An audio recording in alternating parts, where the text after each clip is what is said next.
Minasan konnichiwa, Ricardo de Gozaru. Como vocês sabem, a língua japonesa tem várias facetas. Tem a linguagem polida, a linguagem informal, a linguagem oral, né, fruto das pessoas falando no dia a dia. E existe um linguajar dos guerreiros, um linguajar dos bushi, que são os guerreiros japoneses, muitos deles samurais que atuaram bastante, especialmente no período Edo da história japonesa. Como esse é um tema, o Japão feudal, o Japão antigo é um tema muito presente na cultura pop, eu resolvi trazer para vocês hoje algumas palavras do linguajar dos guerreiros, que vocês vão escutar muito quando assistirem animes, tokusatsu, coisas da cultura pop de época. Então vamos conhecer esse universo a partir de agora.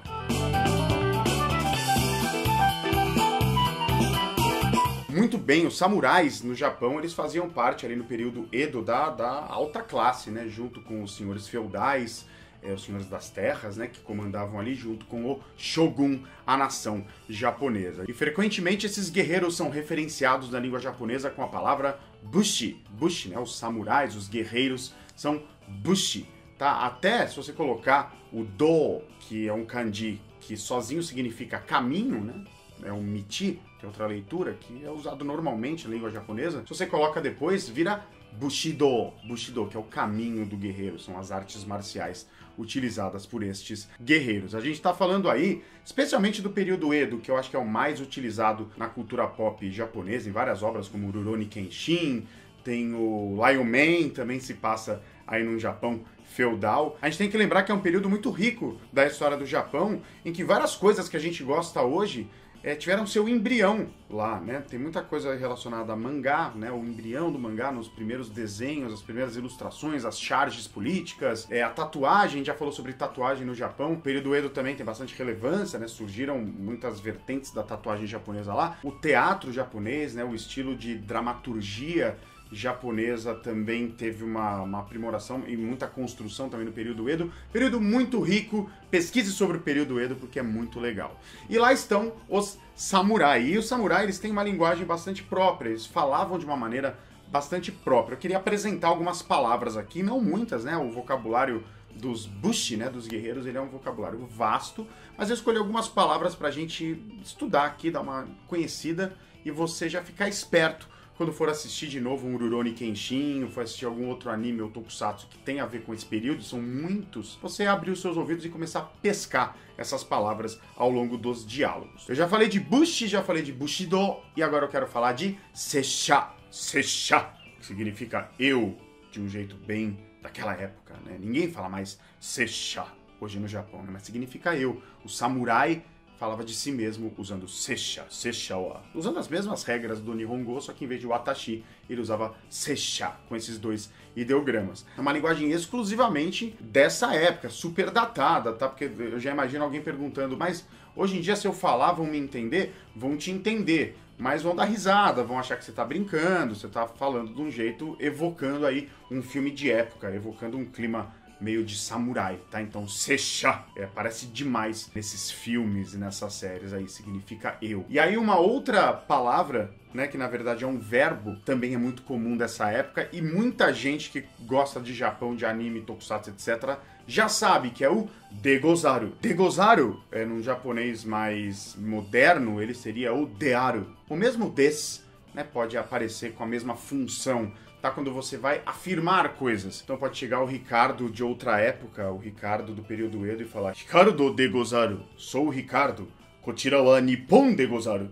Já puxa a voz, né? Já puxa a voz do drama, do filme de samurai. Aqui é o Japão, kochira wa Nippon de Gozaru, tá? Muito comum. Mas atenção, de Gozaru, com essa terminação, né? Terminado em ru, aí é uma coisa meio de samurai, né?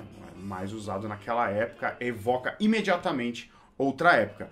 No entanto, se você colocar esse verbo nessa palavra na linguagem masu, que é uma conjugação bastante básica da língua japonesa, vira degozaimasu, né? Degozaimasu. Isso é utilizado hoje sim, é uma linguagem polida, uma linguagem formal, mas é utilizado sim, kochira degozaimasu, né? Por aqui, né? Aqui, né? Apontando com bastante educação, uma linguagem bastante utilizada assim, em serviços, né? Profissionais que estão fazendo serviços e falando de uma maneira polida com você. Aí sim é usado de gozaimasu. Ou só gozaimasu em muitas situações, né? Porque gozaimasu é a mesma coisa, só que num nível hierárquico de linguagem muito maior do que arimasu, tá? Que significa tem, existe, tá? Então, você pode usar normalmente, né? Lógico, é uma coisa muito mais formal, mas é utilizado no dia a dia também. Você pergunta num serviço assim, tem bolinho de... tem pão de carê? E a atendente, ela pode falar, gozaimasu, tem, né? Uma maneira educada de falar tem, tá? Então, atentem-se a essa característica também. Existe uma maneira de você afirmar coisas, você falar sim, né? É isso mesmo, que é sayo, com esses dois ideogramas aqui, né? É isso mesmo, é a mesma coisa que sonotori, né? Sonotori, que também é uma expressão bastante legal, bastante usada. Essa é usada no japonês normal do dia a dia, hoje em dia, né? Que significa é isso mesmo, você está certo, é por aí, é assim, eu concordo, né? Pode ter várias traduções dependendo do contexto. Mas se a gente tivesse lá no Edo Jidai, né? Na época do período Edo, os samurais, os guerreiros, eles falavam sayo, eu concordo, é isso mesmo, estou contigo. Uma maneira também clássica dessa época dos guerreiros de se referir ao outro é onushi,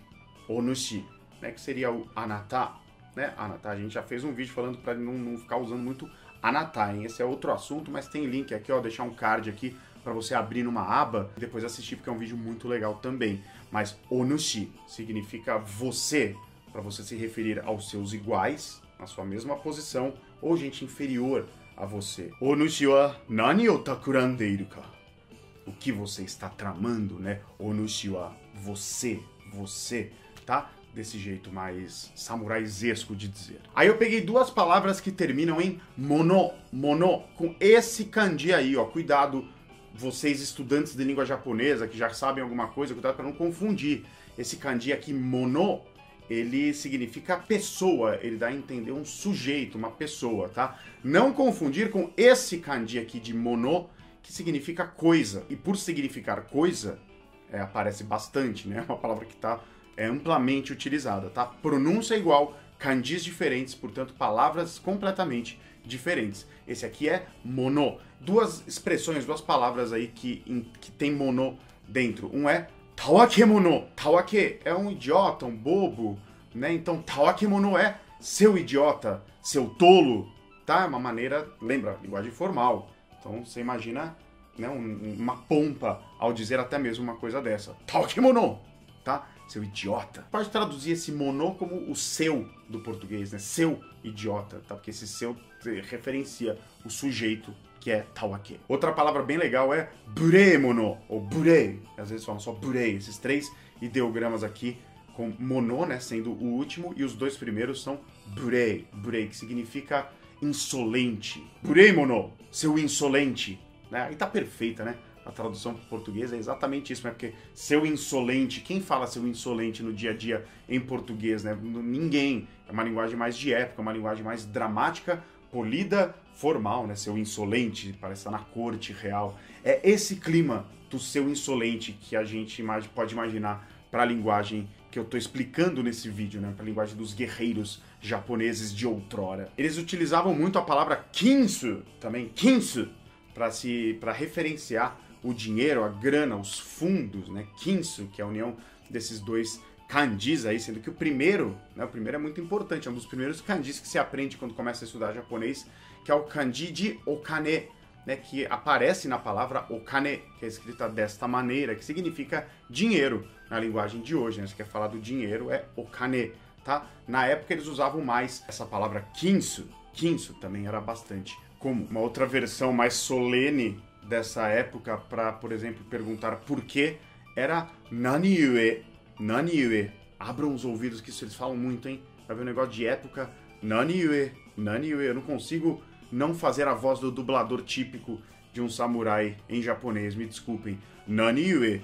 Por quê? Né? Hoje em dia, no japonês moderno, fala naze, doshite, tá? São palavras bem comuns para você expressar por quê, tá? Naquela época, os guerreiros usavam naniue. Naniue kono yona kotoba o mousu ka? Por que você diz palavras como estas, tá? Mais ou menos nesse sentido. O que nos leva à última palavra aqui também, para não ficar também uma coisa muito longa, que eu quero falar para vocês, que na verdade é um verbo que existe, é utilizado em diversos, né, em linguagem de negócios, tá, uma linguagem bastante formal, mas que era falado pelos samurais assim o tempo todo, que é o verbo moço, que eu acabei de usar na última frase que você escutou falar. Naniue kono yona kotoba o mosca. Moço, com esse kanji, esse hiragana aqui, significa dizer, né, falar, tá, uma maneira de polida, bem mais formal, é mais formal mesmo, né, de dizer falar é uma frase esquisita, mas significa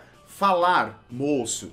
E você ouve muito eles falarem isso, né? Nani o moço, né? Muito comum nos filmes de samurai. E moço, ele está presente em várias outras expressões modernas que a gente usa numa linguagem sempre formal, né? Ninguém vai usar moço com seus amigos numa linguagem nem com gente mais velha, nem nada difícil, tá? Ela integra, moço, integra expressões usadas, assim, que ninguém para pensar que o moço tá lá dentro, que é, por exemplo, moshi wa arimasen, né, me desculpe, tem esse moshi ali dentro, mas quando eles falam moshi wa arimasen, eles não ficam pensando no moshi, no sentido, é uma coisa que sai automático, uma maneira bastante formal e educada de falar desculpa. Mas eu acho sempre interessante a gente ter na cabeça a origem das coisas, como elas eram usadas de outras maneiras, que a gente começa a compreender de um jeito mais abrangente a língua japonesa. Muito bem, meus amigos, aqui então eu encerro esta lista de algumas palavras comuns no linguajar dos guerreiros tradicionais japoneses, dos samurais, dos bushi. Então, lição de casa para vocês, ó, assistam o seu anime, tokusatsu, filme, série de época japonesa,